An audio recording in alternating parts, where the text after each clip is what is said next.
Раз, раз, раз, раз, два, три, раз, раз, раз, два, три.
Самена Хундутыну Худут. Добрый вечер, с вами Байырма Раднаева, журналист телевидения и инстаграма. Мы сегодня на паблик-токе онлайн в прямом эфире.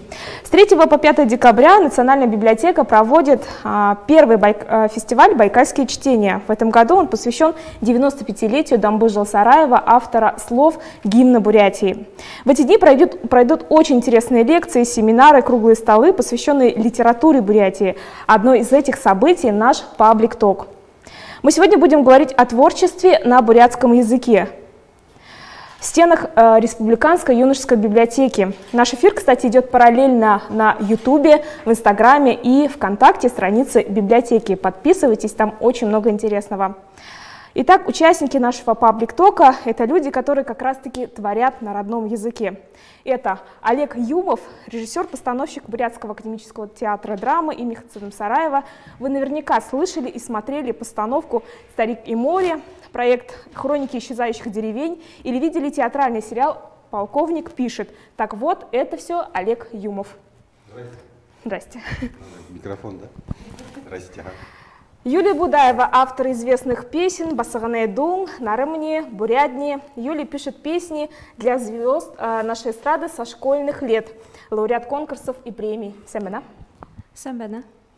Мадыба Даржиева, певица, композитор, заслуженный артист Бурятии, еще исполнительница, как выяснилось, главной колыбельной этого года. На Мухуни, да? Она должна была быть танцевальной, но стала колыбельной, оказывается. Да.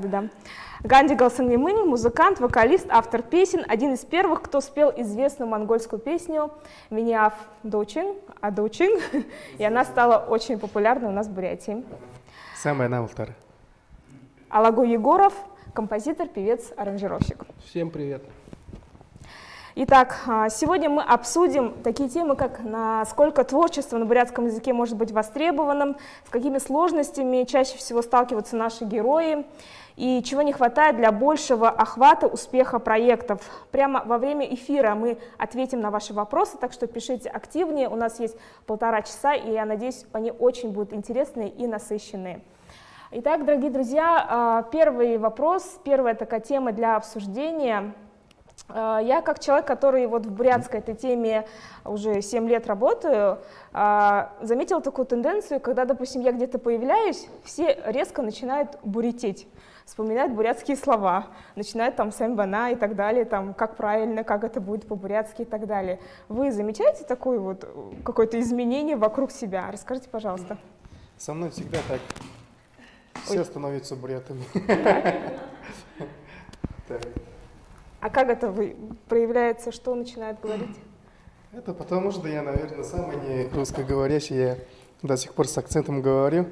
Я из Шенехена. Вот поэтому я думаю, все думают, наверное, я не знаю, но до сих пор не умею говорить на русском, возможно. Да, это все ложь, Гандик у нас уже думает на русском, если что. Ну вот. Ну, сейчас все начнут, но на бурятском, наверное.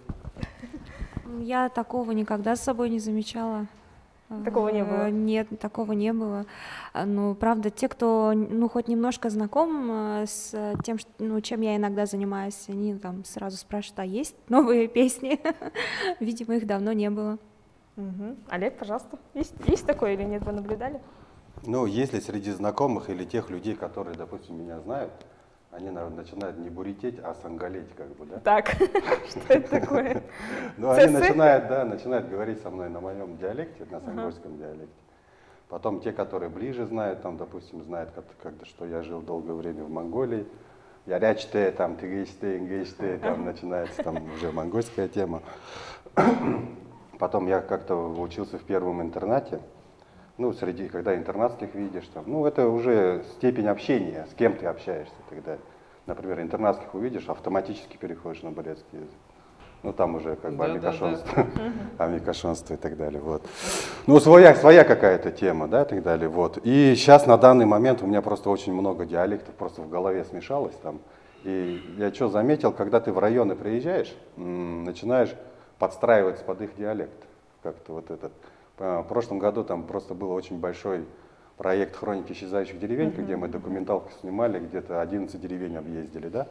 Вот. И в этом году по ГСРу мы тоже проект делали, тоже по иркутской части с бурятами общались.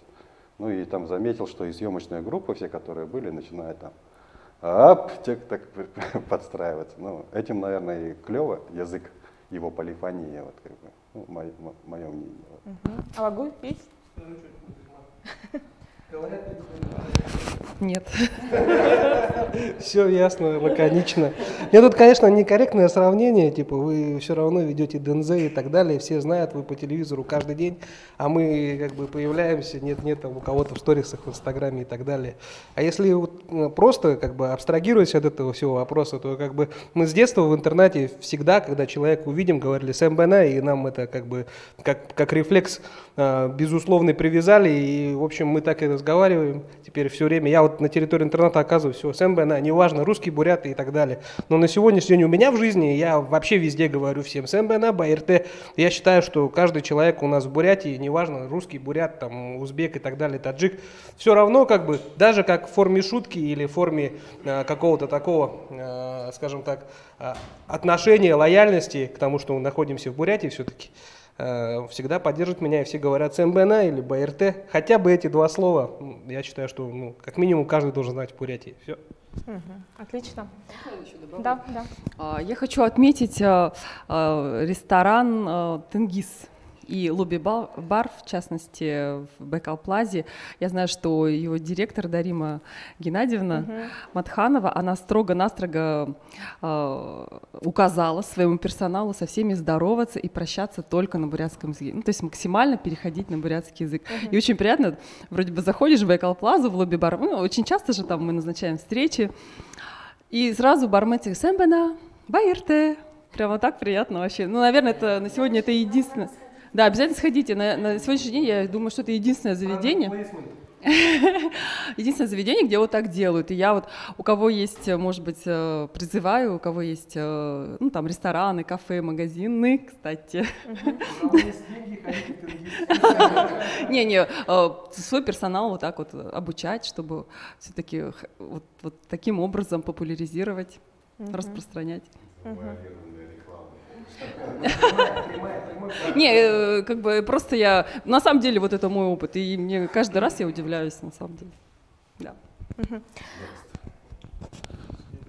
Так, наши участники все талантливые, все творят на родном языке. Не обобщать. Ну... Шутка. И вот самый первый вопрос такой, почему бурятский вы можете, мне кажется, все творить и, ну, на других языках, и монгольский, русский, почему бурятский, почему он важен для вас? Я отвечу? Да. Мой ответ вообще крайне прост и примитивен. В 2006 году Царевич Женемаев мне сказал: если ты хочешь в Бурятии стать известным, делай на бурятском. Я в тот момент делал музыку на русском языке. И учитывая всю конкуренцию рынка вообще русскоязычного, типа и начинающего меня, было как-то очень сложно в этом всем мире куда-то продвинуться и так далее. И еще тогда интернета толком-то не было. И, в общем, Царевич Женемаев сказал: делай на бурятском, не тупи, и будешь крутым. Все, я только начал делать на бурятском, через год, там, через два мои песни были везде. Поэтому это просто, это тупо, и это как бы единственный такой, ну, один из способов, чтобы стать там медийным или известным в Бурятии. Это самый легкий способ. Так что, если вы хотите стать известными в Бурятии, делайте на бурятском, и все. Вы согласны, Дума? Да, я согласна с этим, потому что, ну, надо понимать вообще нашу, ну, давайте языком рынка, да, я скажу, что существуют сегменты, да, шоу-бизнеса. Понятно, что бурятский сегмент, он очень малочисленен. Да, 200 тысяч, поэтому и, в принципе, очень маленькая конкуренция среди творческих людей, и, соответственно, легче пробиться. Но в то же время есть и минус, обратная сторона медали, в том, что этот как бы сегмент, он очень ограничен. Все. Ты вот достиг какого-то уровня, дальше ты уже не можешь продвинуться. То есть целевая аудитория, целевая аудитория ограниченная. Да, очень ограничена. В то же время здесь есть и плюсы, и минусы. Вот, ну, как бы, если говорить экономическим языком. А так, тоже руководствовалась, как бы, можно сказать, не скрою, что тоже и экономическая составляющая была в этом, но в то же время все-таки было, вот у меня, например, было все-таки идея, основная концепция, ну или как миссия. Я считаю, что все-таки у меня конкретно, и у каждого здесь находящегося, я лагу и не... Нет у меня миссии. Нет, у тебя есть миссия, я знаю. Это он так притворяется на самом деле. На самом деле он очень глубоко патриотичный человек, с большим чувством патриотизма. И ну, то, что Лагу здесь находится, он согласился, и все вы, что пришли, согласились. Я думаю, что все равно кажется, миссия существует, вот лично для меня, чтобы на родном языке создавать, вот у меня лично произведения, которые могли бы не только, ну, как бы, конечно же, украсить, наверное, палитру творческих произведений, художественных произведений, ну, в частности, в эстраде, да, и, может быть, как-то даже стать какой-то визитной карточкой, может быть, народа, да, ну, как, в принципе, и получилось, наверное, с песней Басхане Дунг, да, как, ну, какая-то хоть маленькая, но визитная карточка. Даже на Мухангуни сейчас тоже она вот шагает даже не только по Бурятии, но и по планете. И когда вот мне очень... Почему я так говорю? Не из пустых, не из того, что я так раз решила сама, потому что очень многие уже в течение 10, может быть, лет мне вот говорят, ну, эти наши соотечественники, которые уехали там в Париж, в Испанию, в Америку, и вот они говорят, когда меня спрашивают, а вы кто вообще? Ну, там начинаешь говорить, и вот чтобы, ну, в продолжении своих объяснений, где, откуда я, что такое Бурятия, мы раз и ставим твой клип «Басхане Дунг». И сразу как бы, чем объяснять, это же картинка сразу, она как бы, и, ну, как бы, чем хороший клип музыкальный? Тем, что буквально в 3 минутах размещается и картинка, и музыка, и мелодика, и язык, и традиции, и все. И как бы вот показав один клип, уже какое-то представление о народе, о этой частичке света в мире. Да, по большому счету это мы создаем презентацию нашего народа, презентацию удобную, удобоваримую для всего мира. Ну вот я вот так воспринимаю. А можно сказать, что мы творим саркофаг. Творим саркофаг нашей нации. Юля, что скажете? У меня, ребят, было совсем по-другому. Я не начала писать, допустим, ради того, чтобы добиться какого-то признания среди своих земляков, среди говорящих на бурятском языке, среди бурятского мира. Я, наоборот, начала писать просто от того, что это был какой-то посыв души у меня, вот честно. И вот я сейчас думаю, если бы мне сейчас, ну, предложили зарабатывать на сочинительстве, да, на этом, я бы, наверное, выбрала какой-то другой язык, хотя бы русский. Какие-то попытки я, конечно, делаю к этому, но прихожу каждый раз к такому выводу, что я не могу на этом зарабатывать. Это для меня вообще как песня души, я отдыхаю. На бурятских песнях не можете зарабатывать? Я не зарабатываю на этом. Она не может зарабатывать. Я не могу на этом зарабатывать. Как вы? Ну, в смысле, она не кайфует от этого. Я не монетизировала, в общем, это свое мастерство. Нет, но Лагу больше на китайских песнях, да? Или бурятских, китайского ранга, так скажем, да? Окей, хорошо. Олег, что у вас? Олег вот до онлайн нашего разговора говорил о том, что были бы границы открыты, да? Вы бы здесь не были? Не то, что здесь не был, просто из-за этой пандемии как бы много планов нарушилось. Так. Ну, там связанные там и с театром, и с кино, как бы. Вот, но это не суть важно, да. Для меня, во-первых, постановка вопроса как-то странно звучит. Бурядар хылывылны ага. Зачем важен бурятский язык? Ну, потому что я как бы узкоглазый, как бы. Потому что... Может, на китайском? Китайцы тоже узкоглазые? Ну, это не как это умное слово-то? Не аргумент, да? То есть, как бы, это же как это... Мне авой жинын хылыбенхина. Ну, как бы... Видите, у сам всех вопрос, разные варианты. То, что мы сейчас в 21 веке, сама постановка вопроса такая стоит. Нафига важен русский язык? Вот спросите у русского. Или нафига важен в Китае, тем более, нафига важен китайский язык? Ну, это, мне кажется, нет странно. Вопроса постановки, нафига? Тут есть вопрос такой, что на русском языке сегодня, владея русским языком, ты сегодня устроишься на работу, ты сегодня заключишь там какие-то нотариальные договоры, юридические какие-то акты будут, процессы и так далее на русском языке. Чего ты можешь сделать, обладая бурятским языком? Вопрос. вот в физической реальной жизни, я считаю, вопрос так поставлен. Не, ну как бы я в совершенстве владею и русским языком, да? Это же не мешает мне владеть и китайским, допустим, тебе, да? И работать на китайском, ради бога. Ну а вы жинхылы, это, мне кажется, должно быть. Ну как это странно-то, я приду там. Ну, это же тоже не панацея, скажем так, да. Я не считаю это обязаловкой. Ну вот есть человек бурят, который не знает бурятского языка. Ты сейчас говоришь, должно быть. Кому должно быть? Мне? Я же не о тебе Ну вот, говорю. а ему, допустим, другому человеку. Ради бога, что он хоть на папуасском пусть разговаривает. Все верно, ништяк. Ты живешь в Китае, разговаривай на китайском, ради бога. И второй момент, то, что я хотел подчеркнуть, да, и так далее. Вот если мы говорим, как развивать, популяризировать бурятский язык через творчество, да, через виды искусства. Да, тут разные деятели собрались и пишут, и поют, и сочиняют, да, и так далее, деятели. И здорово, что такие люди есть, да. И, ну вот пример, да, вот «Апокалипсис» Мэла Гибсона, да, он же как бы восстановил язык майя. Там много там всяких этих критиков собралось, да, что, мол, он такой несовершенный, туда-сюда, да. И если среди моих коллег-режиссеров, там, допустим, или у меня когда-нибудь там в перспективе появится фильм мирового масштаба, который будет идти на бурятском языке с английскими субтитрами, ну это же такое крутое достижение же. И понимаете, тут даже как бы дело не в антиквариате, да, дело там не в исчезающих каких-то вещах и так далее. Просто красота языка. Например, вы когда ездите, да, и так далее, например, мелодика языка, да, какие языки вам нравятся-то? Ну, как бы там, о чем говорит. Мне, например, японский очень нравится, да. Мне нравится там, допустим, как немецкий звучит и так далее. Вот. И если там какого-то, ну, у нас такой момент, как бы сказать, мы здесь у себя там на родине можем быть все такими, да, чё кого, грубо говоря, да, каждый в своем деле, да, и так далее. Но если действительно как-то вот появится какой-то хит умы-дыгмы, да, мирового уровня на бурятском языке, или ты напишешь там, станешь Ахматовой бурятской, да, которые на бурятском языке будут цитировать и в переводах там во всех, ну, на все языки, грубо говоря. Ну это же здорово, почему бы нет? Да? Ну, мысль такая. Согласна.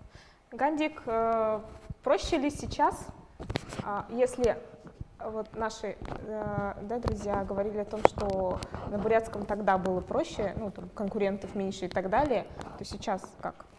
Проще ли на бурятском писать и быстрее становиться популярным? Ну, так, переводчик надо будет, походу. Ну, бурядар курагам не волхы. Ашулхабде. Да. Мені хобби күні ұзылты, мені өремне амдарлар ауызы қылқы болаға ябығын қарғай. Бей ұрышын қыны тұрғын болқыда, бурят қылың тұқа бейін күзі хамдығы бей қыды, әні мені хобби ұзыл. Өренгі, әні баға үжі әуемне хорғалы олыны. Өренгі тұрғын қылы, өренгі язаншыла мүткі яқты әгідік. Темір шыраға ямар шықылын өптірігін бай жолына, ямар шықылы мүттік ойылғыдық бай жолына текді. Өренгі тұрғын қылы ятқада қамға над зақын тұрнықыде еугін баға мүткі яқтайғы және алғын қылдың яғыр тұры әм байына байықтайғы бағысыға емір көғыр шайғадыл. Шыны ондойны үйімі? Мүтінім тегет. Әйні бурят до зақияқыда тұрғын нүрті құрнығын темір көй асолты ойыны. Як бурят орындық ішқылыға дадал баха як темі хүнгін шушы яға шахва өрін хобин баха авиас оралдылғы ажылы хықы тем күрікті залға бүй. Тегет мені өрем нүші ұңғырығын әнікін явысар батқыды. Бин өвір Монголға олаң ұды ерет, бурят олсанға несіл хоты ерет, амдыр жуы әңін қоқсанда, орлығы қарға депқыды. Өвір Монголды танылсы шада өзонты, олаң ұды ержі танылсави. Енді қыды, енді бей өрінгі қықы анағын түрі, құсығын түрекіндегі баға алқым шатыдыр, баға сағағар шадат, нолың күнді тәз оныты танылсығын болқар. Тендіға орегдір жерін түр тамы дошытта бе енді ертеден те хай танылсы жып. Теміркі байтыл те тегіп. Мене анқада олаң ұдды шармайға юмынды құржы балқығы жанды. Кто не понял, в общем, если в Улан-Удэ постараешься, то можешь что-нибудь сделать. Здесь проще? Когда начнешь на русском писать? Здесь проще, чем у Мурманска? Или в Улан-Удэ проще? Ну, только продвинуться. Для бурятов тут проще, для монголов я не знаю. А для бурятов тут проще, для диалекта, например. Для бурятов почему проще? Бурятского языка раз разговор сегодня о нем. Население меньше и вообще людей меньше или что? меньше конкуренции. Меньше Ну, в общем, в конкуренции, целом да? это неправильно сравнивать. Во внутренней Монголии 4 миллиона 700 тысяч монголов, монгологоворящих, в Бурятии 200 тысяч. Ну, разница колоссальная в разы. Так что смысла сейчас обсуждать и сравнивать внутреннюю Монголию и Бурятию вообще нету. Хорошо. Такой вопрос. Вы все сочиняете на родном бурятском языке. Чувствуете ли вы какие-то сложности, какие-то, не то что проблемы, но сталкиваетесь ли с, я не знаю, незнанием каких-то слов, там, обращайтесь к словарю, о том, что у нас словарный запас все меньше и меньше, ну, в отличие от наших родителей, там, бабушек, дедушек и так далее, да, как они владели. Вот расскажите, пожалуйста, допустим, я когда пишу на бурятском, я активно работаю со словарем, потому что какие-то вещи я там не знаю явно хуже, чем моя мама, там, моя бабушка и так далее, я как бы говорю. Со своей проблемой. Ну вот вы говорите, что кто сочиняет на бурятском. Я сразу скажу, что я сочиняю мелодию, Да. и слова, конечно, я на бурятском мне сложно сочинить, поэтому я пытаюсь обратиться к тем стихам, которые были сочинены уже. Но дело в том, что у меня так мое композиторство, оно как бы так настроено, что у меня сначала приходит мелодия. Я не могу на готовый текст сочинять мелодию. Ну, я считаю, что это не от души, потому что мелодии все мне приходят, ну, как будто бы свыше, я не знаю, я не сама их сочиняю, как будто мне кто-то дает эти мелодии. И вот под эту мелодию, когда я начинаю искать стих, там, ну, подгонять, допустим, того же Чайбонова, того же Дандоку Улзытуева, там, или еще кого-то, ну, не всегда получается, да, по строчкам, и поэтому приходится обращаться к поэтам нашим, желательно молодым, к Юлии, Гандику. И, ну, вот на самом деле таких людей, к кому можно обратиться, чтобы на мелодию положить стихи, очень мало. Вот, У нас меньше 10 поэтов, по-моему. Да, ну я вот буквально знаю двоих, буквально, кто может на мелодию. Да, вот, кстати, вот эти люди здесь и сидят. Получается, что вот мы теряем именно тот творческий потенциал. Когда вы слышите современные песни, ну вот последних лет, когда читаете текст, вы чувствуете, вот вы видите, что упрощается язык там? Да, безусловно, особенно когда стихи, песни, которые были сочинены, упрощать. Ну, в принципе, да, это как бы мы тоже... Очень часто вот в песнях, которые сочинены были лет 20 назад, да, мне действительно приходится в словаре рыться. Ну, вот как бы. И, оказывается, не я одна такая. Я просто стеснялась этого, оказывается, вы тоже. Мне кажется, это вообще в этом ничего такого ужасного нет. Я тоже часто ищу какие-то слова в словаре. Ладно, слава богу. Ну, в этом, мне кажется, он наоборот, наверное. Он наоборот в словаре пишет. Ну, бывает же, просто вылетело из головы. Есть помощник, родители. Помогает тоже иногда. Ну вот у тебя, видишь, первоисточники. Без словарей на сегодняшний день, конечно, тяжело, потому что очень много слов утрачено, и очень много современных слов, которых не хватает для того, чтобы какую-то мысль ясно выразить и так далее. Поэтому приходится у монгольского языка заимствовать очень много слов, делать их, ну, скажем так, бурятизировать.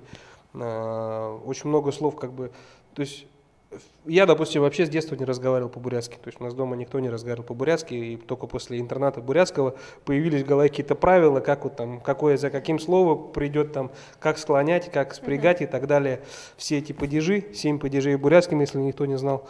Так что Словари это, конечно, это наше все. Плюс еще те же самые книжки, мини-книжки там с Улзутуевым, с тем же Жалсараевым и так далее, где ты можешь подглядеть какое-то словосочетание интересное и так далее, понять его, проанализировать и к себе в текст, скажем так, украсть, да. Да, конечно. А вот и по поводу того, что сегодня язык упрощается, ну, извините, типа, тогда было наоборот игра такая на увеличение слов. Любого поэта тех времен взять, они там максимально распаляются всякими разными красивыми прилагательными и глаголами, которые сегодня даже ты просто не поймешь. Без словаря как раз. Да, без словаря. Но иногда даже бывает такое ощущение, что это вообще они из головы сами придумали, это прилагательное какое-нибудь. Ну, конечно, оно не так, но ощущение такое присутствует. Так что, да, словари наши помощники, как ни крути, и монгольский язык это основной, скажем так, источник, из которого черпается такая словарная база, ну, на мой взгляд, на сегодняшний день, да. Потому что у них больше слов, тупо больше слов. Я вообще лично не понимаю людей, которые говорят, что ой, бурятский и монгольский настолько разные языки и так далее. Вот мы вообще не понимаем по-монгольски, ну вы что угораете? У нас одни и те же самые корни, одни и те, все то же самое вообще раз в раз. Ну тут чуть-чуть ухо свое маленечко вот так вот направь, чуть-чуть, не под 45, а по 35 градусов. Все сразу поймешь. Так что мы очень близкие, максимально близкие, даже братья родня. Олег, мы знаем, что в Бурят-театре, когда, допустим, какие-то архивные материалы, какие-то ну, старые, скажем так, вещи, да, древние вещи, когда ставятся на новый лад, они тоже упрощаются, перефразируются. Ну, говорили об этом режиссеры, актеры, что вот, чтобы на слух воспринималось проще. Так это?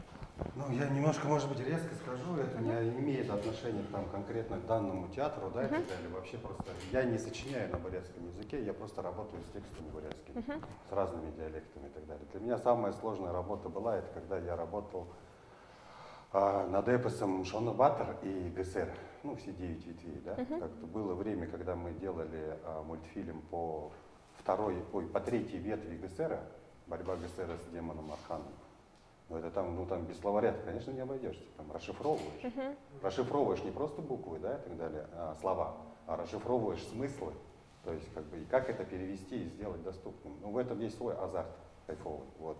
Потом, когда уже другим проектом, допустим, там занимаюсь, да, там, когда по районам ездим и так далее. Тут у нас еще в чем и плюс, и минус, да, ну это же мы же диалектарно офигенно разные. Я там вообще просто офигеваю как бы от иркутского диалекта. Ну это же, ну это очень красиво. Вот, например, там мы были там на родине Попы Тушемилова, Пёхана Петрова, Маншута Мигенова, да, это улигершины, да? Да, одни самые такие крутые улигершины, да, которые там знали тексты наизусть. Это же сколько текстов-то, это 9, ну ГСР полностью 9 ветвей знать. Это же, ну это же, я не знаю. И насколько сейчас это, даже если сравнивать с тем же Доржи Банзаровым или с теми людьми, да, и так далее. Я не говорю, что это плохо или хорошо, это просто мои мысли, да, и никому ничего не учу и не навязываю, да. Но это язык обезьяны на сегодняшний день.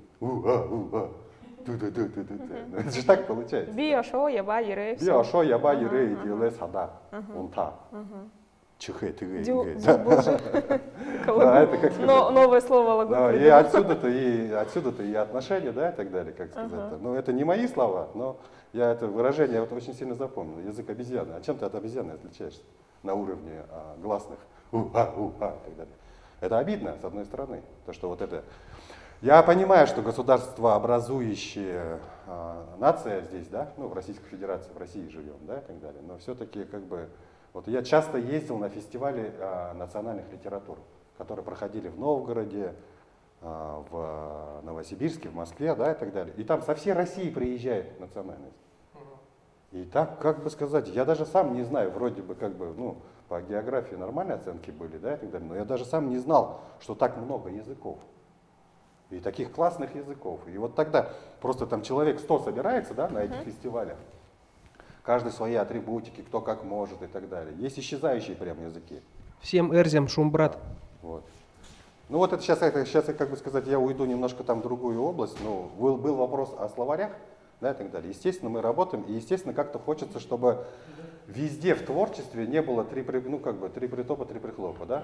А то вот как бы я, может быть, резко немножко скажу, как бы, когда слушаешь песни, ну как бы, бишамда дуртеп, шинамда ереш, зурху мне хайлать, ига. А как-то хотелось бы, чтобы это было, ну, поэтически, во-первых, образно, ну и где-то там как бы, да, какой-то хоргал, какой-то месседж, мне кажется, должен быть. Да, я не знаю, когда ты находишься в таком мире и на фоне вот этого всего, ну какой может быть там, я не знаю, жаргамыл, жаргане, понимаешь? То есть надо, как бы, время такое, ты соответствуй времени, как бы, и все. То есть если ты хочешь, чтобы тебя действительно слушали, и хочешь, чтобы, как бы, народ не воспринимал твое творчество как что-то архаичное, соответственно, надо времени соответствовать, вот и все. А то, что у каждого свое отношение к современным тенденциям, упрощению или усложнению, там, и в том числе и мелодии, то есть, да, то есть если раньше целая полифония была и так далее, да, гармонизация, сегодня у нас 2 аккорда, 3 аккорда, можно и об этом поговорить в том числе. Так что на сегодняшний день, так как идет упрощение всего, в том числе мелодики, текста и всего, ну, мы принимаем данность, вот и все. Не больше. Просто, либо время тебя имеет, либо ты имеешь время, понимаешь? Тут же о степени таланта. Но если ты имеешь сегодня время, то ты сегодня бедный. Все. Я бы не сказал бы, например. Ты можешь быть таким уникальным, да? Тогда можно было, конечно, все вот эти жаргамылы, да, показать и читать там. А если вот петь песни, там надо максимально коротко и ясно выразить, что ты хочешь донести до людей, смотри, например. Гандик, это же твоя песня, да? Ашасы Дылкайдер и Угэ Буалдары, да? Или не твоя песня? И Чиглы Балдары, да. Чиглы Буалдары, да? Ну там же у тебя же не 3 прихлопа, там же мысли. Ну это и было время другое. И год был другой, если это 2012. Ну, ради бога, но это же все-таки, это же пользуется Ну, там популярностью. я тоже пытался, на самом деле, максимально, там строчка, там 3 слова, получается. Алтын дылкайдер, оршын абдырхда, но... Вот эту Ну, середину. да. Да, вот просто мы... Мы же микрофон наели.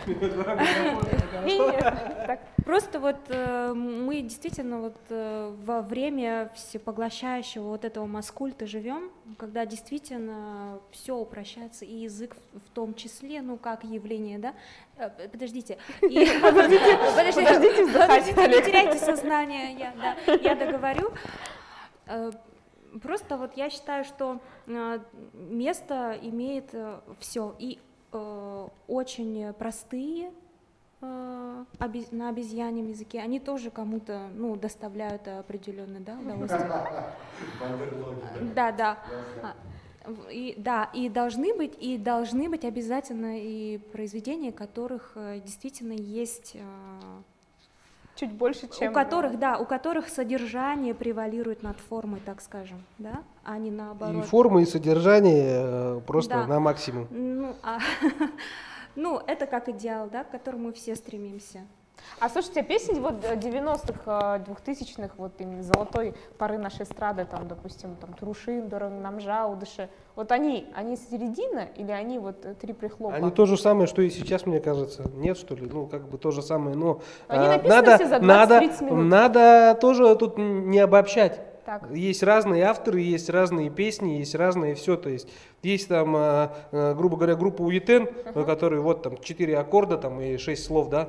Есть Андреев и Гуга Чемитов, да, у которых там 26 слов, да.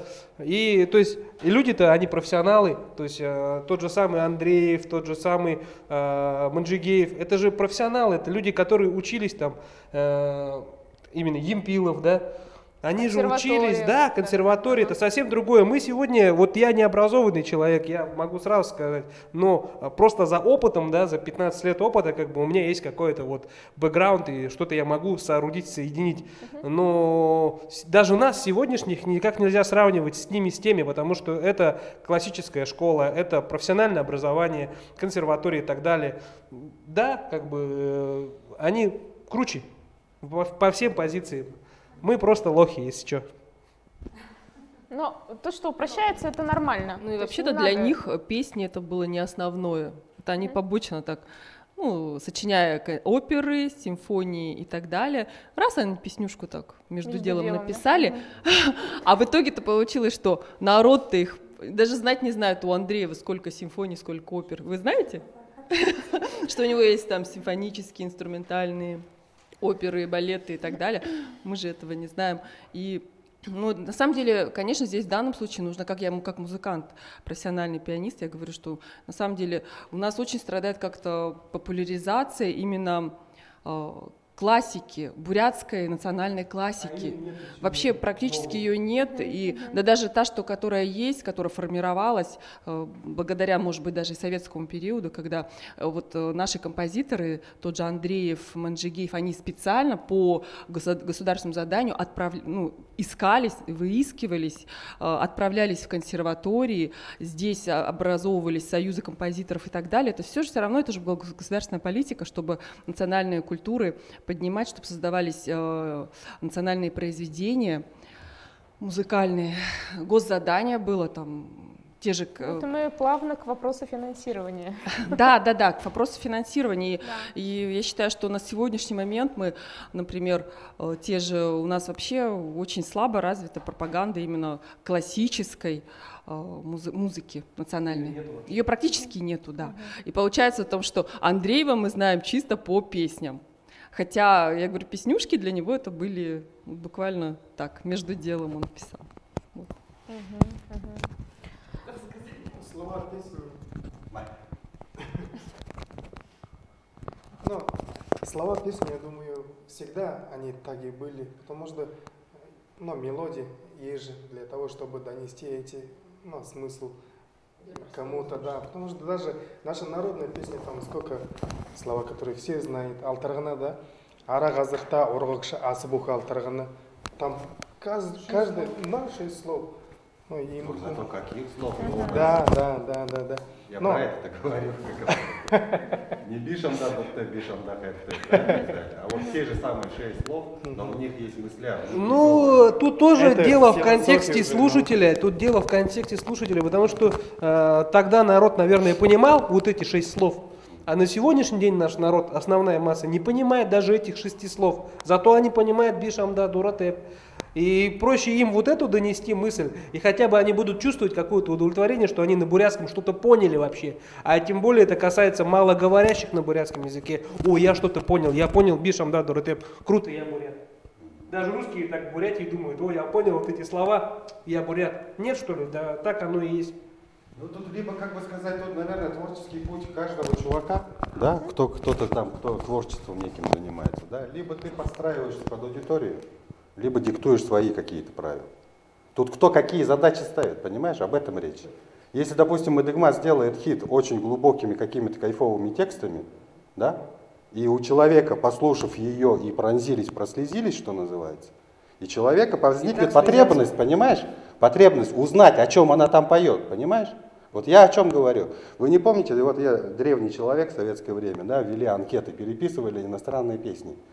Я помню, что у меня Yesterday, да, Битлза, было написано на бурятском, на кириллице, да, Yesterday, all my troubles seem so far away, да. Песня настолько, и битлы настолько такие, да, что я даже не зная, о чем он там поет, я просто его цитирую и так далее. И вот я об этом-то и говорю, да, вот если мы говорим о бурятском языке, да, какой-нибудь, я извиняюсь, опять возвращаюсь, ничего плохого про папуасов не хочу сказать, но если какой-то папуас цитирует на бурятском языке какую-то песню композитора Алагуева. А ты понимал вообще, о чем было Yesterday? Ну нет, конечно, я зато... Ну вот видишь, а мы сейчас-то говорим о сути же, правда ведь? А ты сейчас мне говоришь про звучание. Это вообще две абсолютно диаметрально противоположные вещи, так оно? Нет. Ты только что сказал... Ты сейчас в другую тему Не, смотри, уходишь, ты только что сказал, надо, чтобы была суть осмысленная. Не бишамда, дуратеп, бишамда, хартеп, а что-то такое, ара, газарта, оргахша, туда-сюда, алтаргана, понимаешь? А ты сейчас сам противоречишь себе, говоришь, что я, не понимая языка, сидел, переписывал. А вдруг они точно так же говорят бишамда, дуратеп? Так я так же и переписал, а потом у меня возникла потребность, да, узнать, о чем он там поет. Так это сейчас и происходит. Да подожди ты что такой-то прыткий-то, ё-моё. По жизни такой. Не перебивай. По жизни. Ну, этика же должна же быть, правильно? Все. Ну, а вы же им хоргалы же, да? Ты же не на улице, правильно? Вот, я не договорил, да? Я сначала не знал английский, это был 4-5 классы, да? Я просто кайфовал от этой песни самой. Ее как умел переписал на кириллице. А когда чуть-чуть подучил уже английский, я уже начинал понимать, о чем она идет. А вообще, оказывается, там о маме речь идет, понимаете? Если бы мне эта песня не понравилась, я бы никогда в жизни, у меня не было бы потребности, о чем там узнать, о чем там поется. Например, Кейт Буш, да, есть такая певица кайфовая. Ами Dreams, у нее есть такая классная песня. Не совсем понимаю, да, и так далее, но мне мелодия, и вообще как содержание песни вообще там торкнуло, грубо говоря. Я взял ее, перевел, но сейчас еще проще стало, да? Вбиваешь песню, и там сразу же перевод выкатывается, да? 6 видов перевода. Да, 6 видов перевода. И аккорды еще есть. И научился ее играть, и исполняю ее, да, допустим, в таком тесном кругу. Вот я о чем хочу донести речь. Так да? это уже есть на сегодняшний день, это все, о чем ты сейчас говоришь, оно это есть. Люди слушают Мыдыгму, люди просят перевод делается, вот все вот ровно точно так же, как у тебя было с Yesterday. Я тебе отвечаю. А по поводу на улице, не на улице, я не употребляю слово офигевать, так что тут вопрос такой. Смотри, я имею в виду, что можно же писать содержательные песни, образные, правильно? А не просто там описывать свои чувства. Можно же? И можно же сделать так, чтобы это стало популярным. Это уже вопрос вашего каких-то содержания и таланта. Вот я о чем хочу сказать. О том, что мы бездари? Какую последнюю песню ты слышал? Я твою? Вот тебе вопрос. Вообще, какую песню ты последнюю из новых на бурятском слышал? Ну, я как-то, это не мой, чтобы это послушать, я, наверное, должен быть каким-то фанатом, да, эстрады бурятской. Просто можно любопытствовать. То есть я допустим, не зная темы, не могу говорить об этом. Тебя я последнего, я не знаю, что я слушал, но последний раз мы слушали, когда ездили по Иркутской области, вот этого Гандика, про Утигле Буалдары, вот. Потом что слушал-то? Ну, Алагуя, не Алагуя, а Алихана слушал. Вот. Ну и все. Ну вот видишь, не погружаясь в вопрос, оценивать тему Бишамда Дуратеп, Бишамда Хертеп, это вообще, я считаю, неправильно. Для того, чтобы рассуждать о таких материях, как минимум хотя бы с 2-3 просто песнями последними, там, за последние, не знаю, 2-3 года нужно ознакомиться. Те же самые песни Юли, да, какие у нее есть там, и так далее. И тогда уже можно какие-то объективные выводы делать, да даже субъективные выводы можно делать, только основываясь на таком изученном материале. Все. Так что сегодняшние претензии я считаю недействительными. Так я же здесь не претендую на ультиматум. Мы же здесь выражаем свое мнение, да, исходя из наших познаний. Ну а если познаний-то нету за последнее время, какое может быть мнение? Ну я же все равно слышу, что там поет Мыдыгма, да, что поет, например. Ну последнее, то, что она пела, клип-то выиграл-то. Как песня-то? Да. Ну что она ремейки там старых песен делает. Ну, это автор же круто. Слов, автор музыки. А это вообще новодел, что ли? Новодел, что ли? Ну. Да. А я думал, это как сказать, это какой-то некий ремейк. Но вот это, да? Ну, ремейк какой-то старой песни советской, да? Нет. Ну тогда еще. Ну тогда это вы выросли в моих глазах, что называется. Да? Вот. И понимаешь, я не музыковед, да? Я не претендую на какой-то авторитет и ультиматум. Я исхожу из тех моих убогих познаний бурятской эстрады. Вот. И я просто говорю, что вот, на мой взгляд, да, что не только там, допустим, в вашей деятельности, но язык стал таким везде. 3-4 предложения. Но если он по жизни стал таким, то это просто данность, его надо воспринимать как данность, все. То есть, а если это касается по поводу песен, то тут готов поспорить, вот и все. Ради бога, там. Я говорю в общем, да, что как бы, допустим, как новостные сводки пишутся, да, допустим, если мы говорим о прессе, да, как люди там блоги ведут, там, допустим, на бурятском языке. Но хотелось бы, чтобы это было как-то, богато. Язык-то богатый. Как бы все об этом. А если будет все богато, то никто ничего не поймет. Не, даже взять вот монголов, да, даже Хамбалама говорит же, что монголы вообще упростили свой язык, вот бурятский он более богатый, более, видимо, старинный, да, то есть мы сохраняем, так как он не развивается, он сохранен вот как бы, а монголы, имея практически одинаковый с нами язык, сейчас уже он упрощен. На сегодняшний день монголы разговаривают на более упрощенном языке. Ну, конечно, там художественные произведения, может быть, и делаются на более таком богатом, но молодежь, вообще общение сейчас, вот, которое там происходит... Там очень много английских слов у них. Там да, они очень... И даже взять их имена, они же, допустим, даже Мадыгма, они не... Мядыгма уже, все, они уже не так... Они называются Мяди, Меди... Мига. Там, даже когда им представляете, я Ука, Мука, Джука, Хука, они же все вот, да, они, то есть они настолько упрощают, то есть это тенденция, видимо, не только наша бурятская, но это в монгольском мире такая же тенденция. Да. Там, это же большая волна изменений, она же накатывает на нас, и мы, как маленькие пингвинята, должны как-то приспосабливаться. Но я хохотал, когда слышал монгола очко. Свою маленькую же цель тоже надо преследовать, да? Вот мы сейчас все тут про бурятский язык размышляем. На русском. На русском, да. И существует там два абсолютно полярных мнения. Кто-то говорит слишком просто, кто-то говорит нормально, да? А вот я все-таки считаю, что мы как все равно стараемся какую-то вот серединку найти, ведь правда же? Да, вот все равно, даже когда человек, допустим, обращается ко мне, да, и с просьбой, вот я хочу новую песню, вот, пожалуйста, напиши мне, хочу о родителях, хочу там о родине, например, и начинают некоторые говорить, ну только можно мне там без всяких вот этих сложных слов, и чтобы там было поменьше звуков г, там вот этих х, потому что мне сложно, да, выговаривать. Так говорят, да? Да, некоторые такие бывают просьбы.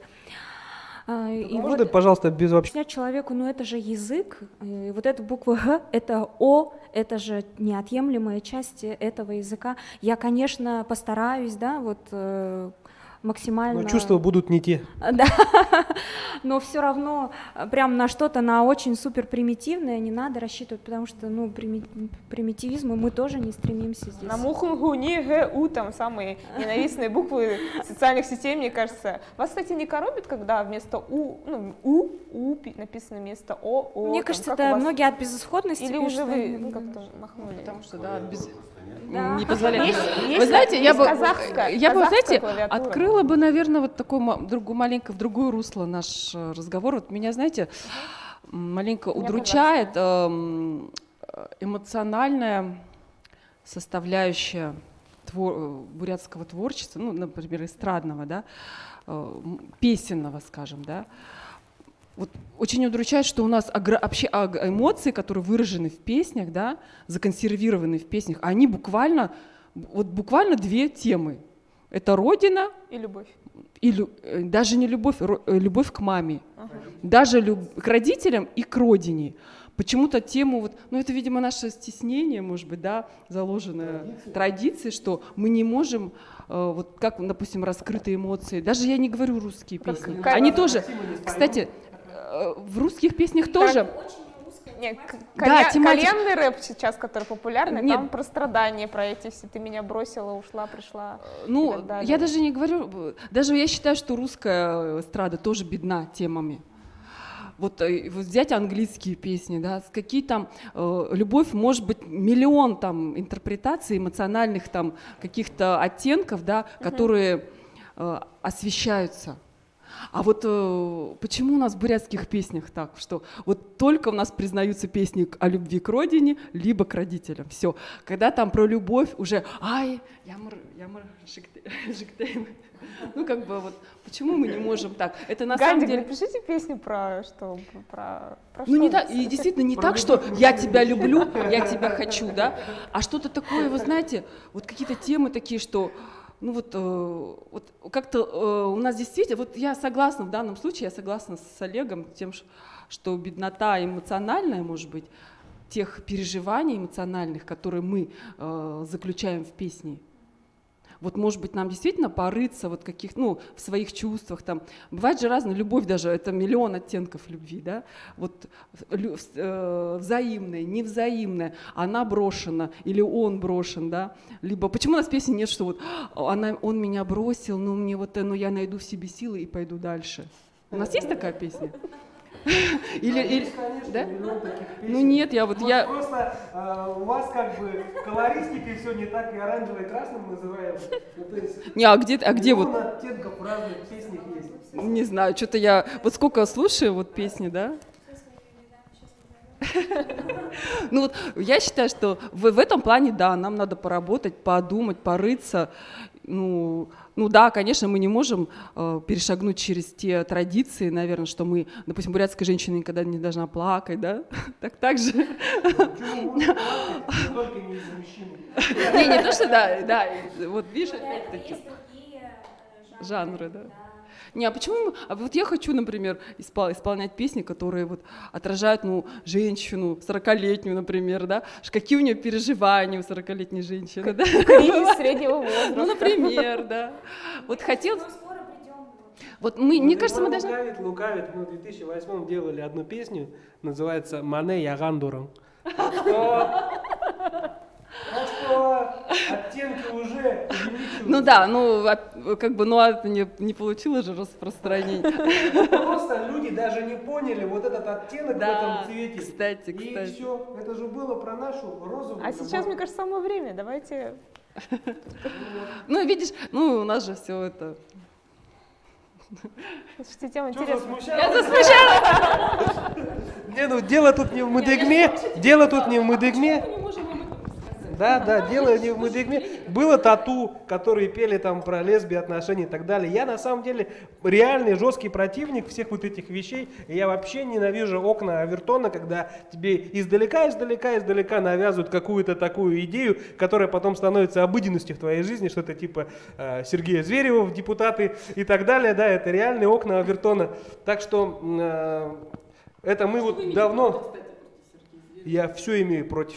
Он бы здесь пожил хотя бы года 3, тогда бы я ничего им не имел против. И позавчера, если бы мне боты из Украины не отвечали бы, что какого хрена ты тут базаришь, и он имеет право там находиться, он достоин этого, украинские боты мне пишут, и после них, после этой атмосферы добра подписывают наши еще буряты, вписываются в эту историю. Так что я думаю, нет. Если бы боты не отвечали, это значит... Нет. Который в Агине вообще не жил, а сколько он добра сделал? Нет, это дело-то не в этом. Дело в том, что изначально люди просто неведомой силой нам не из Бурятии пихают. Ну, разговор у нас сегодня не про это, а разговор про то, что вот эти окна Авертона, когда издалека навязывают тебе какие-то мнения по поводу Яган, Дуран и так далее.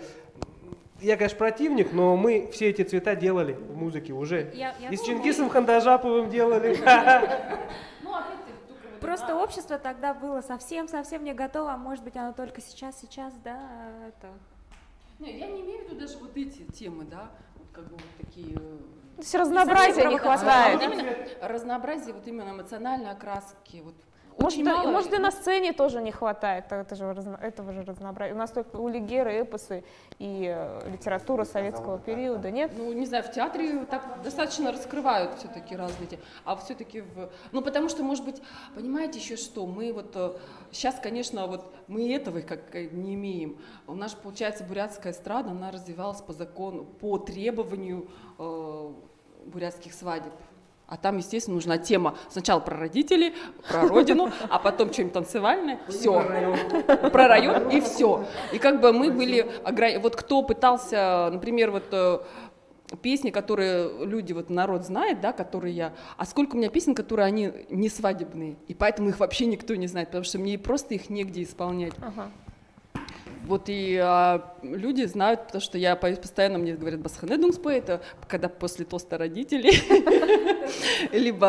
а когда танцевальный там период начнется, тогда адушанедунг, все. Хотя у меня сколько песен, да, которые абсолютно не свадебные, поэтому их никто не знает, видите, и они, получается, не востребованы вот эти. В самом начале, да, пригласили. А потом виноват я, что написал вообще не ту песню.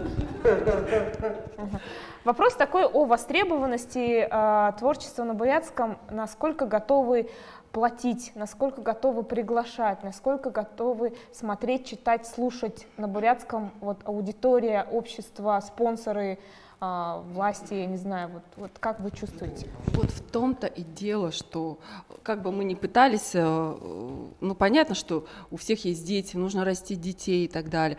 Я вот в начале, например, своего творчества, я даже думать не думала, что как бы я могу на этом зарабатывать, на том, что я сочиняю песни. Тогда у меня Арья Вала были песни, потом Эрхеншинен Бэхадым, я пыталась что-то сделать такое, знаете, интересное очень. Но эти песни, естественно, они не коммерческие, скажем так, да. И получается, что на сегодняшний день получается, что востребованы вот как раз вот такие свадебные песни, которые будут использоваться на свадьбах. А сколько стоит песня сегодня написать? На сегодня 0 рублей 0 копеек, потому что... Записать? Вот я хочу, допустим, песню. Я хочу песню, я хочу там заказать текст, я хочу заказать музыку там, и ее записать в студии. Это Сколько дорого. стоит? Дорого. Сколько? Очень От дорого. скольки? Ну, допустим, так скажем, от 35-40 и до бесконечности. Мы можем там, ну как до бесконечности, адекватно будет более-менее там, ну в пределах там 100-150 тысяч. Ну 100 тысяч это, мне кажется, потолок для просто музыки, там музыка, запись, вокал, сведение, текст, аранжировка. Это процесс на самом деле большой, это вот вам кажется, наверное, кого они там сели, трин-трин-трин, наиграли, и вот получилась песня. Не, ничего подобного, ребята.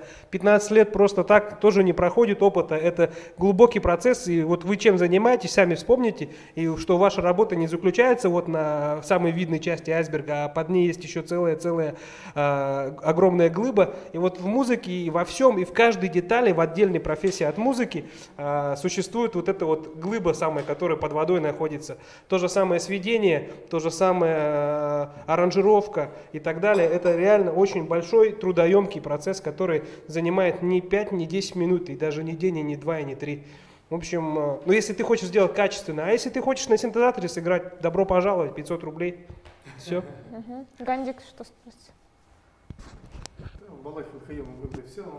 То есть в среднем 100 тысяч. Насколько От и до там, в зависимости от жадности.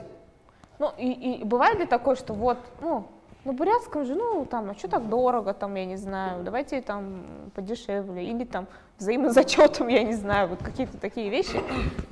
Представим такую ситуацию, ты идешь в магазин, покупаешь звуковую карту, ты будешь торговаться. А что так дорого она стоит? Вот она, цена стоит там, Yamaha, да, вот она стоит, грубо говоря, там, ну, минимально там 8 рублей. А что, давайте за 5. Кто согласится Ямаху за 5 рублей дать? Кто согласится колонки продать тебе там за 2 рубля? Никто. И то есть, а я когда прихожу в магазин и покупаю все это дело, мне никто скидок не делает, я как делаю, так и делаю. Потом, из чего выходит цена, вопрос-то? Откуда ценообразование именно по аранжировкам, по всем и так далее моментам? В первую очередь, я считаю, что это рынок общий, какой создается. И уже во-вторых, ну точнее, в главную очередь, это рынок-твое качество. Вот и все. Если ты постоянно выпускаешь хит, что с тобой ну, нельзя поспорить, ты придешь и к человеку, и вот ты точно сделаешь ту песню, которая будет звучать везде. Да, я сейчас не говорю про Бурятию, я в общем говорю. У меня, допустим, в внутренней Монголии, ну, практически 90% моих песен все там уже известны, все слушают. Ну, типа, это круто. Соответственно, я могу уже ценник повышать. А у некоторых людей, ты к нему приходишь, сотый раз оставляешь там деньги, и ничего не получается. Вроде бы хорошо звучит на самом-то деле, но ничего не получается. Не становится это известным. Ну, человек не может повышать свою цену. Точнее, цену за свою работу. Окей. Юлия, Гандик, готовы заказчики платить ну, вот, ту цену, которую вы называете, допустим, вот спокойно? Уважают ли ваши расценки, я не знаю, ну вот как вообще, что говорят, как относятся вот к этому? Да, в целом, да. У человека все песни хиты, как нет? В целом, да, все соглашаются, особенно те, кто уже исполнял мои песни, например, да, кто меня давно знает, например, готовы платить. А сколько стоит текст, допустим? Ну, текст в зависимости от сложности, от назначения, там, да, вот там разное, да.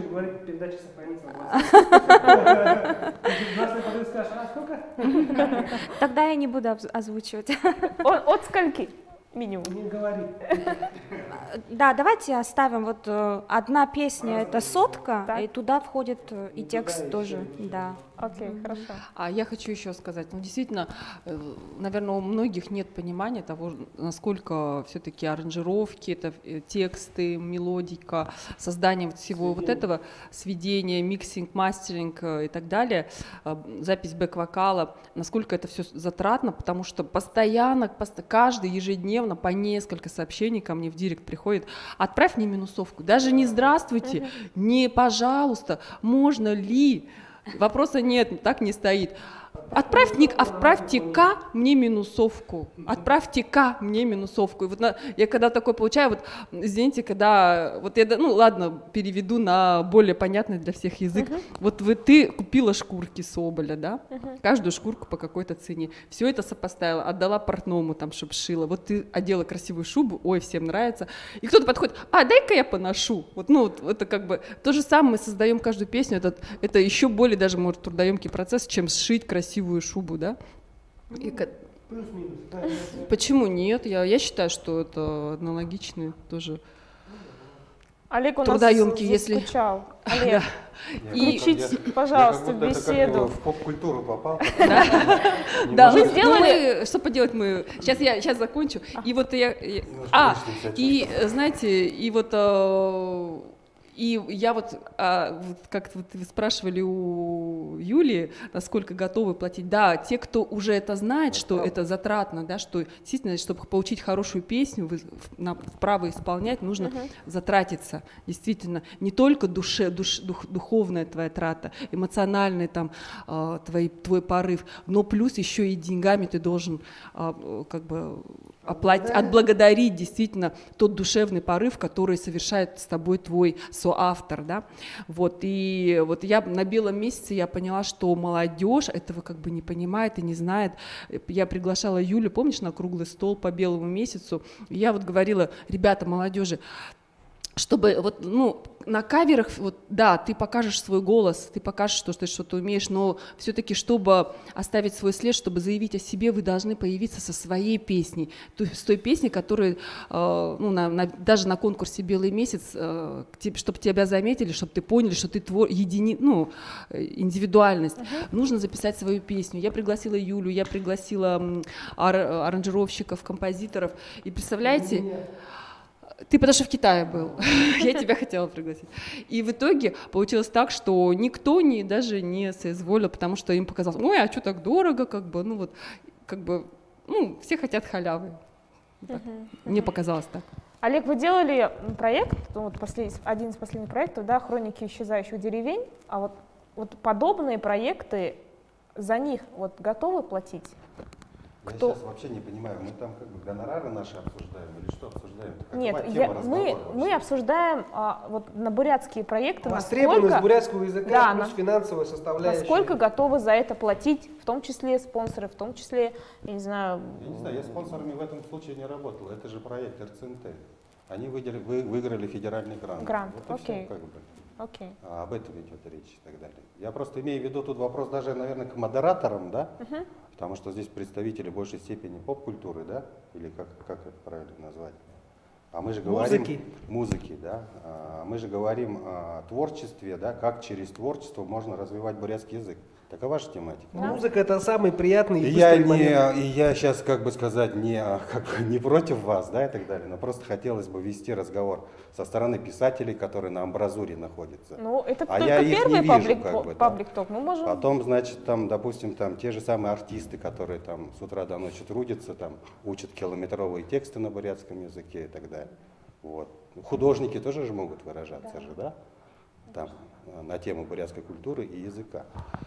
Вот, и тут я, как бы сказать, не совсем себя комфортно, и после перелета я так вот сижу, засыпаю. А что касаемо вот этого, да, и так далее, вот Медыгмата, вот предыдущего твоего спича, да, мне нравится то, что вот если там, и вам хочу пожелать в дальнейшем, да, действительно хотелось бы, чтобы именно даже не в музыке, а в тексте слышать какие-то кайфовые месседжи и разные тематики, например. Почему мы любим Цоя, да, Виктора Цоя, почему он до сих пор актуален? Ну там же классные тексты же, какие-то философские, разные темы, мужские темы и так далее. Из Би-2 мне последняя из песен понравилась «Компромисс». ну, такая, очень такая житейская, там, ну, какая-то мужская тема, что ли, и так далее. Ну, про Цой это уже понятное дело. Ну вот, может быть, так еще как-то разнообразить, попытаться какие-то такие. У Бейонсе та же тоже, ну, хотя это, ну, как бы, у нее же тоже такие очень странные тексты такие же. Ну, если да. И вот в этом плане, вот как бы, вот больше, наверное, вопрос как к авторам песен, да, независимо от заказов, да, и так далее, там, чтобы без х и г, ну, это уж совсем уже.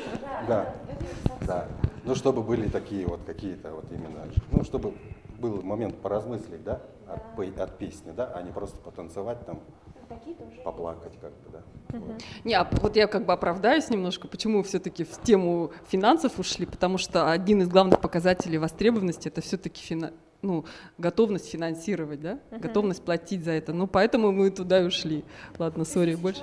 Нужно, он заплатит. Да, а если не нужно, то и как бы это и не будет заплачено, да.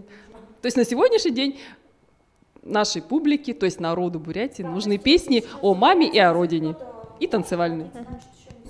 Мы тогда, получается, зависимо развитие бурятского языка, тогда, получается, именно в вашей области, получается, только зависит от денег и от спроса. А что лицемерить-то? На сегодняшний день бурятский язык это по сути политика. Тот, кто занимается бурятским языком, тот занимается политикой и притягивает за уши какие-то внутренние чувства, ощущения, что я тут какую-то миссию глобально несу. Ну, честно, давайте не будем смеяться. Это реально в большинстве случаев, в большинстве организаций и так далее, это политика и не больше, и не меньше. Просто вот и все своими словами, так оно. А с другой стороны, хорошо, что у нас есть государственная политика, сейчас сохранение бурятского языка. Благодаря этой политике мы вообще, сколько было создано музыкальных произведений, даже сколько песен, видеоклипов сейчас. Благодаря все-таки государственной политике сохранения бурятского языка. Ради бога.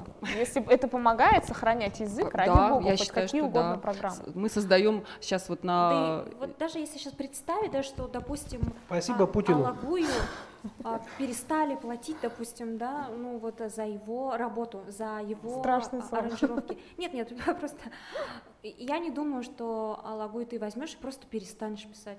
На бурятском или вообще? Вообще. Ну нет, конечно, Это это же же так же, как дышать, это же так же, как, я не знаю, кушать, То ходить есть, в туалет и так здесь далее. все-таки Естественная собрались потребность. люди, да, вот мы, которые в первую очередь не из-за денег же вот этим занимаются. Нет, изначально, да, когда тебе 19 лет, когда тебе 20 лет, ты, конечно, на душевном порыве, на альтруизме, на чем-то таком идешь, что ты хочешь доказать людям, что ты хочешь показать. Но, извините, время прошло уже с того момента, как я начал, там, да, с 2004-2005 года, да, прошло уже там 15-16 лет, и вот это все превратилось просто в политические очки. Я делаю на бурятском, значит я крутой. Мы делаем ДНЗ, значит мы крутые. Мы делаем Бурят ФМ, значит мы крутые. И это же все равно, по сути, не политика в том смысле, что там политика, государство выделяет нам деньги и гранты под это все, а политика в том, чтобы выигрывать очки, вот и все. Вот этот хороший, а вот этот плохой. Вот этот за Байкал, а вот этот против. Вот и все. Мы сейчас про политику, да? Нет, про то, что бурятский язык это есть на сегодняшний день, это просто инструмент для того, чтобы... Ну это для них, а не для нас, я думаю. Для всех, не поверишь. Ради бога. Просто, можно я тут скажу, все-таки возвращаясь к теме, да, я вот скажу мысль свою и все, наверное, да, там пойду. Я имею в виду, что вот для меня один из показателей было, да, когда там в Латвии, да, вот этот, группа Шано, наверное, знаете, да, Архинчеева, Саня. И когда там как бы зулаяши, какие-то иностранцы меня спрашивают, что такое зулаяши и о чем там песня, да, это один момент, да.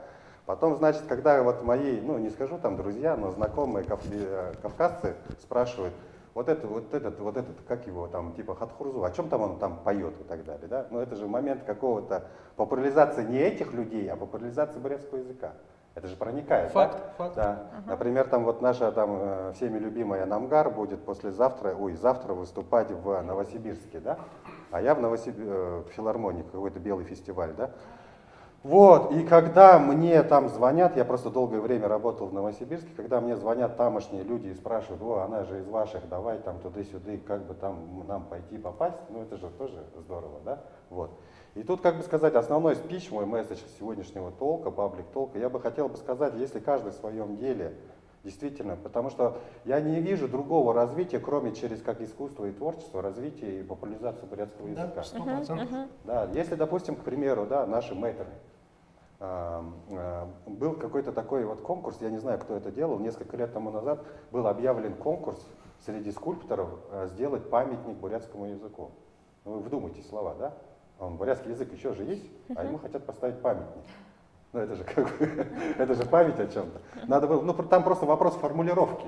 Если, допустим, наш крутой там мэтр Дашин Намдаков сделает скульптуру, посвященную бурятскому языку, ну это же мощно же. Вот недавно, давеча я был там в Казани, да? Казан это переводится как того, ну Казан. Ну и там ЗАГС, и там, ну я не знаю, это вот гигантское того, короче говоря.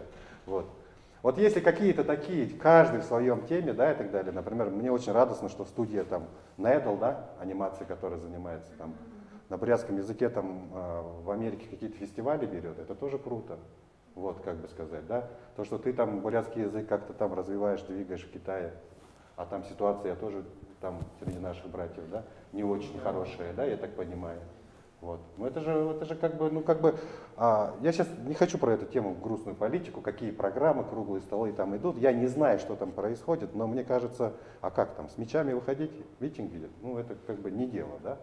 А вот если сделать через творчество действительно модным, культовым каким-то, да, язык, мне кажется, это вот как бы, ну например, зыху, да, ну какой-то прогресс, да, монгольский, да, и так далее, когда они там вообще там на годы вперед расписано и так далее, и это же, ну как бы это тоже наша часть. Мы тоже к монголоязычным народам относимся и говорим тоже отчасти на монгольском языке. Почему отчасти? Мы и говорим на монгольском. Мы говорим на диалекте монгольском. Да. Вот. И вот в этом плане, как бы сказать, я хочу там не только среди присутствующих, да, людей творческих, но и тех, которые нас слышат и развиваются в этой теме. Мне кажется, все в наших руках и сделать максимально плотно как-то вот. А то, что нужно, не нужно, как бы, я понимаю момент глобализации и так далее, да, то, что, как бы сказать, границы сейчас размыты, можно хоть так, да, ведущие языки английский да китайский, ну, как бы, но все равно как-то хочется, как бы, сохранить свой, ну, лицо, что ли. Ну, самоидентификацию. Вот мне как-то спрашивали, нафига ты такие прически носишь и так далее. Ну, как это, ну, хотя бы головой, как бы, отражать-то. Да лицом же видно, лицом.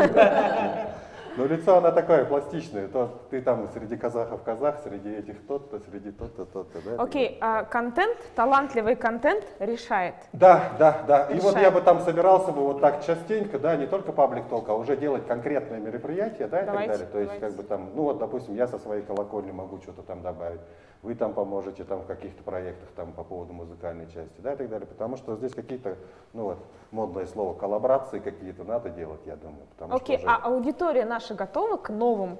Мне кажется, немного, вот, допустим, даже я сужу по своему ДНЗ, когда я запустила, да, проект, он был с субтитрами, он был такой яркий, в HD мы снимали, влоги, там какие-то вот, не было сюжетов, вообще да? нет стандартных сюжетов, как на других телеканалах, допустим. Я как только начала снимать, и у меня было ощущение, что такое недоверие, что это такое, ну не, я не буду лайкать, я не буду репостить, это очень тяжело, я всем доказывала, что бурятский контент может быть, ну, современным, это очень сложно. Мне классная передача ДНЗ, вчера Спасибо. Смотрел, Спасибо. вчера смотрел, кайфовал. Да, ну это же как бы как клево же, например, Анна Зуева, да, там хорошая знакомая, она там сейчас это, когда в YouTube на своем канале изучает бурятский язык, ну это же клево же, как-то. Ну, а люди готовы? Или люди хотят, вот, ну, в смысле, вот как готовы, такие вот как клипы? Бы, как объяснить, вот это, наверное, тоже вот Галагуй, там даже больше как бы пожелания, наверное, да. Мне бы хотелось бы, чтобы мы не под веянием времени шли, да, а все-таки вот есть такое в театре, такое правило, да, ну, допустим, если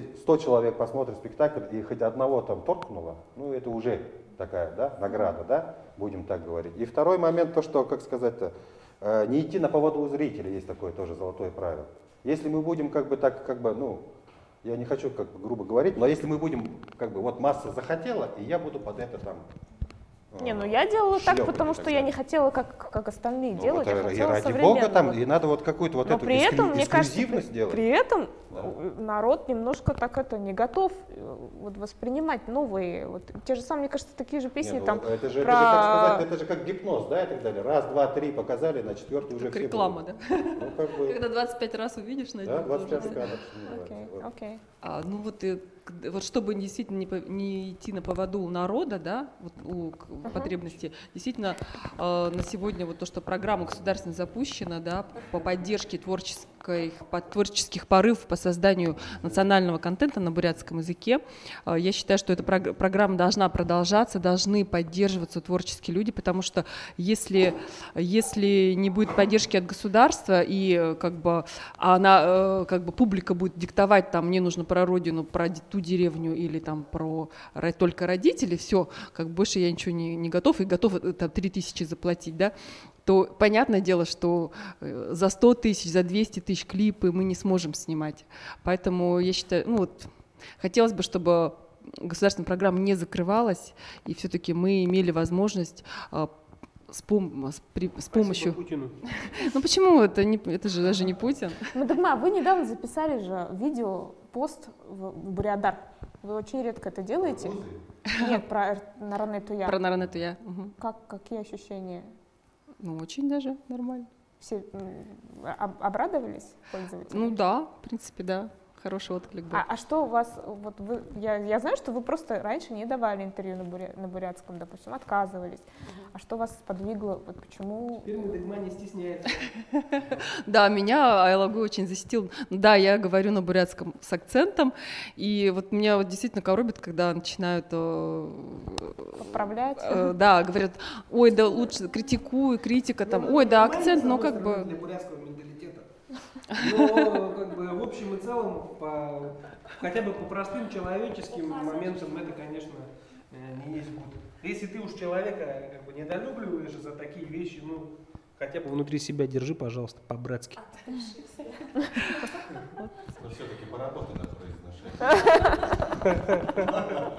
Ну, я не знаю, проектами, да, государственной поддержкой, но даже если государственной поддержки не будет, мы все равно будем делать, творить и так далее. Так что я конкретно за себя говорю, я от вас независим. Все. В соцсетях Бурядар, когда начнем, вот как восприятие, полностью посты, сторисы писать Бурядар? Блогеры, допустим, когда Инстаграм будет на бурятском языке? Не будет Инстаграм на бурятском. Не будет Инстаграм, значит никогда. ВКонтакте был Бурядар, никто не поддержал. Ну, это было, значит, слишком рано для нашего незрелого бурятского населения. Все. Нет? А что мешает вот прямо вот Бурядар снимать? У меня сейчас Google на монгольском. Я в Гугле сижу, там по-монгольски сижу. Нет, и мы про сторис, про посты. Что нам мешает сейчас снимать, писать А ограничения, Бурядар? я думаю, народа, сколько человек будет понимать твой бурятский язык. Но я еще могу сказать, еще одно меня раздражает, что у нас дни на Бурят ФМ разделены по диалектам. Ну, пожалуйста, запихайте все диалекты в один день, пожалуйста. Пусть всем будет приятно слушать в один день, в любое время. Пусть они по часам меняются там, да, какая-то у них идет круговерть по часам в один день. Просто невыносимо это, когда в один день так, в другой день то, в третий день то. Это реально грузит и напрягает. Мне кажется, большинство народа нажимает кнопку «переключить» только из-за той функции, из-за того, что просто по дням разделено. Я все прекрасно понимаю, всю спонсорскую составляющую и так далее. Но если вы меня поддержите там где-нибудь под вот этим видео, под нашим вот этим эфиром, лайк нажмите, напишите, пожалуйста. Реально бесит.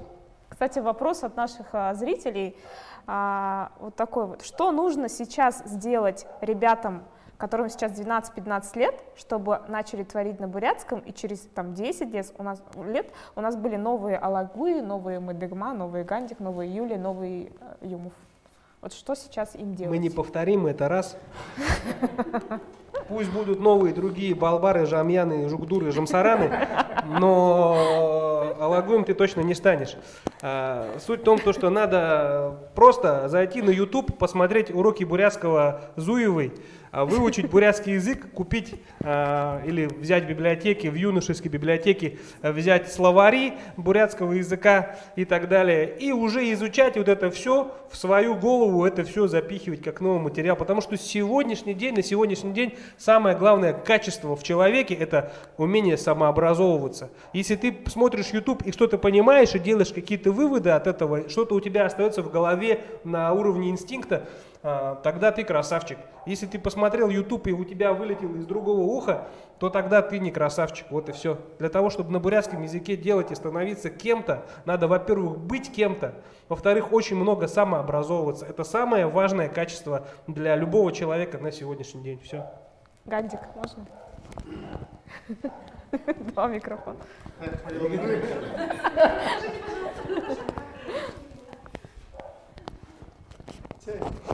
Пахал бурятара. Танцужанный бурят. Шашка кутеже. Мне кажется, наши зрители завидуют. Меня поддерживают. Но им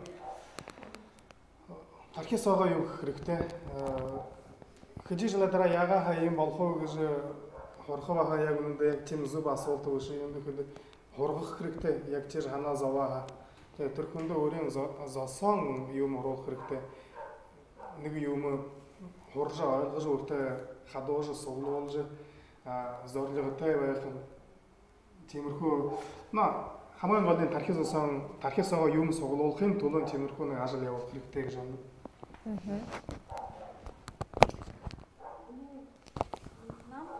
Вот мне в этом плане, мне кажется, повезло, потому что у меня с детства была языковая среда. Вот с детства, и я поэтому не знаю, что это такое. Да, да, можно так сказать. И даже вот в интернате мы учились, у нас была среда какая-никакая, ведь правда, Лагуй, Олег? Да. Ну, мы изучали литературу. Это огромное влияние лично на меня вообще оказало. Мы читали произведения, учили стихотворения. Все то же самое, что делают там по русскому языку и литературе, мы то же самое наряду с этим делали и на бурятском языке, и на бурятской литературе. И вот это, мне кажется, такой тот фундамент.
и на бурятском языке, и на бурятской литературе.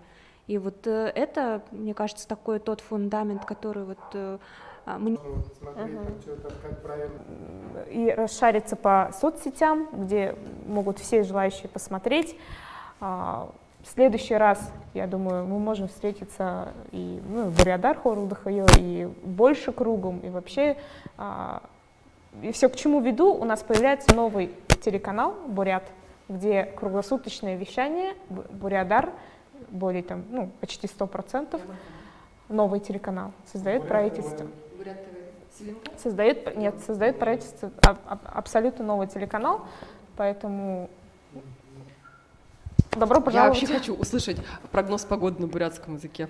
Вообще будет круто. Окей. По-украински, по-моему, есть же нет.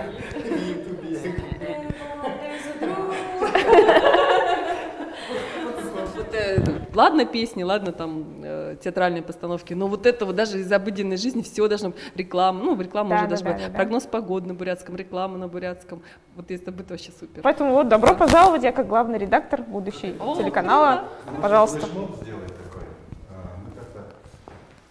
Мы как-то там делали. Виталий Роднаев. В следующем году, надеюсь, там Бурятский центр современного искусства появится, и там будет такая волшебная выставка, посвященная бурятскому языку. Хыл называется, да? Говори.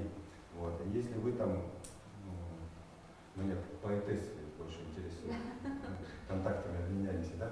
Вот. Я имел в виду скоро с Агаловым, да, и так далее. Вообще, если вот такую акцию прямо провести, если вот, допустим, хотя бы вот дни с Агаловым, принципиально всем говорить на бурятском, и принципиально всем ходить в ДГ. Прям такой вот, сверху, как ты говоришь, да? Если кто-то там скажет. Мне кажется, это же... вот есть вот День бурятского языка недавно был, да? Меня-то мало, мне кажется. Давайте... Я вообще предлагаю просто зимой ходить в ДГЛ. Вообще. Если есть ДГЛ, одевайте, не стесняйтесь. И я думаю, что никто не будет к вам с презрением относиться и так далее. Это же круто, это хорошо, красиво. Может же современный ДГЛ. Не обязательно же прям такой. Сейчас же есть такое. Так что вот вашему каналу один из первых проектов, предлагаю вот такую некую акцию сделать, чтобы хотя бы в дни Сагалгана. Шатхаша, Уишха, Хамау Барядара Заваладла, Хорнцотла, Яретла. Вот я уже 3 репетиции. Всем рекомендую прочитать письма Доржи Банзарова. Они, правда, на русском языке, но содержание и месседж там очень глубокий. Окей. Наш паблик-ток завершается, и просьба ко всем буквально анонсировать последнее, что готовится, какая песня, какой проект, какая театральная постановка ваших проектов, потому что через именно ваши проекты мы сохраняем бурятский язык. Что-то всем пихаю микрофон, никто не хочет взять.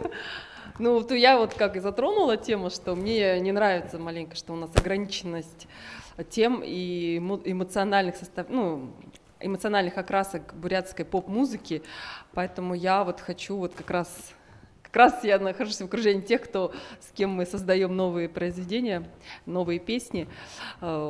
Хотелось бы какую-то вот такую песню, не просто «Я тебя люблю» действительно, и не просто «Я люблю тебя, Родина», не просто «Мои родители Авэджи Хайр», а все-таки какие-то вот такие личностные переживания у каждого человека, чтобы мы могли услышать, допустим, вот лично меня, вот как мне нравится Адель, да? Как она, переживания женщины, да, 30-летней, немножко полноватой, да, вот она же передает все свои переживания, и они отвлекаются в сердцах таких же девушек, да, и не только.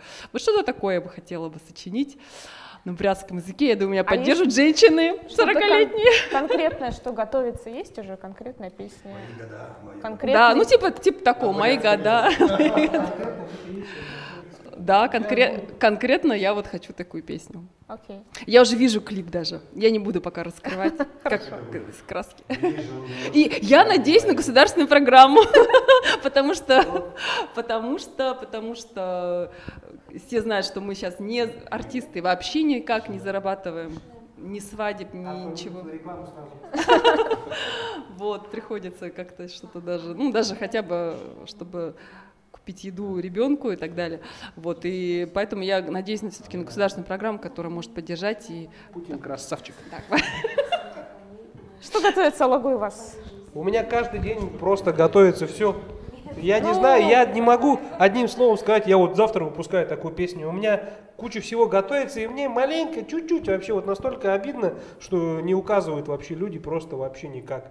Ну, то есть у вас ДНЗ выходит, интервью выходит, там группа For You, там этот сказал молодец, этот сказал молодец, этот, а про меня вообще забыли. Я тут всю работу там сидел 3 дня делал, все это собирал в одно целое, делал звучание, а они там всех назвали, кого можно было назвать, мне ничего не... Ну ладно.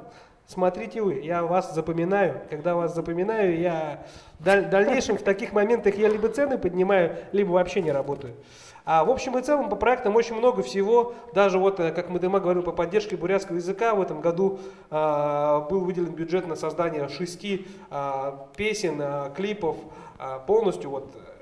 И один из этих треков делаю я. Это песня Дуумы Сунраповой. Будет петь Дума и Чингис Роднаев в Соембо. Так что мы сейчас уже практически сделали его, на днях будем записывать. Сейчас я после интервью поеду еще с Думой, буду дальше работать. Так, проектов очень много. Также у нас на связи и Амрсейн из Агинска ансамбль. Они тоже сейчас песни заказывают, делают это, если по Бурятии смотреть. Ну и помимо всего, очень много монгольского материала выходит в Китае, из Китая. И очень много песен так, стоит на псевдопаузе, потому что там люди текста пишут, слова учат, и вот как только они закончатся этими делами, будут песни дорабатываться, доходить до конца. Так что работы очень-очень много на самом деле, и не обязательно только бурятская, так что... Ну, в мы общем, про в бурятское. Инстаграме Но бурятское посмотрите. тоже есть. Окей, все. Бурятское тоже да, имеет место быть. Юлия, что? Ну, поскольку вот творчество на бурятском-то не основная, да, мой вид деятельности, у меня не такая бурная жизнь, как у Алагоя, я не могу этим похвастаться в этом плане, но также моя песня участвовала в этом же конкурсе, вот, и певица Ирина Шабдурова, да, вот тоже готовится сейчас к премьере клипа, новой песни. Песня называется «Айне Шубу», тоже будет очень приятно, если вы... Будем ждать. Да, обратите внимание. Гантик. Ажил, ну, я вот уже алан. Ну, в основном... У нас наполовину иркутский стал. С иркутянами работают? С Иркутска, там, степные напевы, говорит, ансамбль «Ты работы». Там тоже, ну, аранжировка, Егор говорит, в основном еще половина заказ Шинхын, Нетаганна, из внутренней Монголии тоже есть. Тегдурта тоже есть, цели, конечно, сейчас уже Шины Оромбутулте, Валхарвалап, Шины Юм, Хихигчи, Алгуте тоже Гурлите, Джалан Шины Доноды, Буряткан Даргарак, Темник, Тусумну Далам быть, говорит, ну, Понедельник, напомни. Зүг. Долоон хоногийн нэгдүгээр өдөр болгонд Алагуй бич хараа Аза хайхан нэвтрүүлгээ Бурят FM-ээр дамжуулгаар шагнагдъя гэж тавуултанда хөлж өгнөж 5 цаг. Өдөр хойш. Өдийн хойно 5 цаг. Углом одон Бурятад Алагуй Гантик шагнах. Зүг. Олег? Ага, Энда. Олег? Надеюсь, в новом году, в рамках, в числах первого, да, презентация клипа группы Шано на песню «Колхозы трактор». Вот, мы снимали летом вот, с Саней Архинчеевым. Потом скоро в рамках симпозиума деревянных скульптур, который проводил этнографический музей, будет презентация фильма, документального фильма про это мероприятие, и плюс еще презентация клипа на музыку Батулги Галмандах. Ну и там его музыка, чистый инструментал, очень красивая музыка, и исполняют артисты из театра Байкал.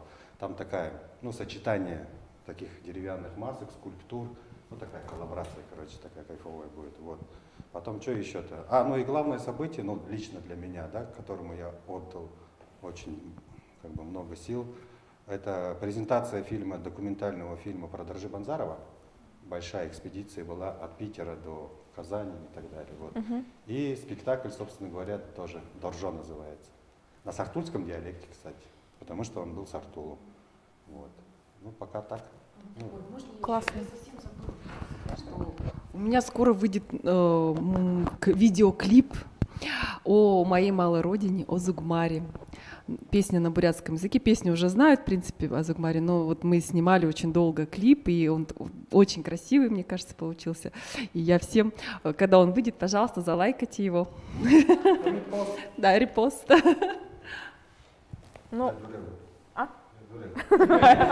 Всем, кто не понял Гандика по-бурятски, каждый понедельник в 17:00 на радио Бурят ФМ 90.8 FM у нас передача, которая называется «Аза». И полностью мы делаем ее на бурятском языке, слушаем разную музыку, разговариваем, шутим, хохочем. Это то, каким я хотел бы видеть на самом деле радио на бурятском языке. Так что заходите, слушайте, ждем вас. А то правда там